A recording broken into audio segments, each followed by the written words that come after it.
DGP Ramachandra Rao ರಾಸಲೀಲೆ ಪ್ರಕರಣ, ರಾಮಚಂದ್ರ ರಾವ್ ಅಮಾನತುಗೊಳಿಸಿ ಸರ್ಕಾರ ಆದೇಶ.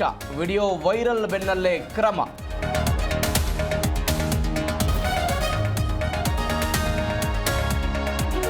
ನಾಯಕತ್ವ ಚರ್ಚೆ ಬೆನ್ನಲ್ಲೇ ಸಿಎಂ ಮೀಟಿಂಗ್, ಸಿದ್ದರಾಮಯ್ಯರಿಂದ ಬಜೆಟ್ ಸಿದ್ಧತಾ ಪೂರ್ವಭಾವಿ ಸಭೆ, ಆರ್ಥಿಕ ಇಲಾಖೆಯ ಹಿರಿಯ ಅಧಿಕಾರಿಗಳ ಜೊತೆ ಚರ್ಚೆ.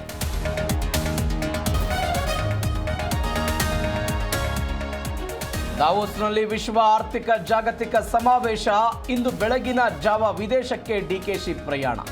ಜನವರಿ 23ರಂದು ಬೆಂಗಳೂರಿಗೆ ಡಿಸಿಎಂ ವಾಪಸ್. ಜನವರಿ ಕೊನೆಯಲ್ಲಿ 4 ದಿನ ಬ್ಯಾಂಕ್ ಬಂದ್, ಕೆಲಸದ ಅವಧಿಗೆ ಆಗ್ರಹಿಸಿ ಬ್ಯಾಂಕ್ ಸಿಬ್ಬಂದಿ ಮುಷ್ಕರ. 6 ದಿನದ ಬದಲು 5 ದಿನ ಫಿಕ್ಸ್ಗೆ ಒತ್ತಾಯ.